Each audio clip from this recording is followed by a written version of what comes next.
সামাজিক যোগাযোগ মাধ্যমে অসহায় বৃদ্ধদের নামে অর্থ সংগ্রহ করে আজ talk of the town Milton Samaddar. কিন্তু মানব সেবার আড়ালে ভয়ঙ্কর সব অপরাধের অভিযোগ তার বিরুদ্ধে।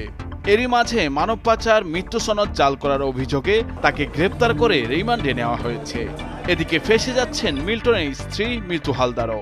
গ্রেপ্তার হতে পারেন যে কোনো সময়। আমরা স্ত্রীকেও আমরা ডাকবো, তাকে রিমান্ডে আসার পরে তার স্ত্রীকেও ডাকবো। আর কেউ যদি তার স্ত্রীর বিরুদ্ধে স্পেসিফিক অভিযোগ থাকে, মামলা করে, সেই প্রেক্ষিতে তাকে আমরা গ্রেপ্তার করবো। Child and old age care আশ্রমের চেয়ারম্যান গ্রেপ্তার মিল্টন সমাদ্দারের স্ত্রীকে জিজ্ঞাসাবাদের জন্য ডিবিতে ডাকা হয়েছে বলে জানিয়েছেন অতিরিক্ত police commissioner Mohammad Harunur Rashid. 4 May শনিবার দুপুরে মিন্টো রোডের নিজ কার্যালয়ে সাংবাদিকদের এক প্রশ্নের জবাবে তিনি একথা জানান। হারুনুর রশিদ এ ব্যাপারে বলেন, মিল্টন সমাদ্দার রিমান্ডে রয়েছেন। তার বিরুদ্ধে যেসব অভিযোগ সেসব বিষয়ে তাকে জিজ্ঞাসাবাদ করা হচ্ছে। তার আশ্রমের বিভিন্ন অনিয়ম দুর্নীতির বিষয়ে মিল্টনের স্ত্রীকে 5 মে রোববার দুপুরে ডিবিতে ডাকা হয়েছে। তার স্ত্রীকেও আমরা জিজ্ঞাসাবাদ করব। এর আগেই ডিবি প্রধান জানিয়েছিলেন মিল্টনকে রিমান্ডে নিয়ে তার স্ত্রীকেও ডেকে জিজ্ঞাসাবাদ করা হবে। আর যদি কেউ তার স্ত্রীর বিরুদ্ধে মামলা করে তাহলে তার স্ত্রীকেও গ্রেপ্তার করা হবে।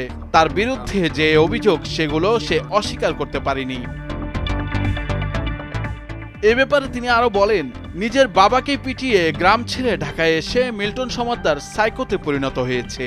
তার বিরুদ্ধে যেসব অভিযোগ এসেছে সেসব বিষয়ে তার কাছে জানতে চাওয়া হচ্ছে। তার উত্থান কিভাবে হলো, তথাকথিত মানবতার ফেরিওয়ালা কিভাবে হলেন, তার অর্থের উৎস কিভাবে আসে, কিভাবে সে দরিদ্র মানুষকে সংগ্রহ করত এবং কেনই বা তাদেরকে টর্চার সেলে এনে পেটাতেন, সবকিছুর বিষয়ে জিজ্ঞাসাবাদ করা হবে। ডিবি প্রধান আরো বলেন, সোশ্যাল মিডিয়া ব্যবহার করে মিল্টন কিভাবে অর্থ উপার্জন করতেন এবং কারা তাকে সহায়তা করতেন তাদেরকেও শনাক্ত করে জিজ্ঞাসাবাদ করা হবে। মিল্টন সমাদ্দারের 3-4টি ব্যাংক অ্যাকাউন্টের সন্ধান মিলেছে। সেসব অ্যাকাউন্টে কারা টাকা পাঠাতেন তদন্ত করে জানানো হবে বলেও জানান হারুনুর রশিদ।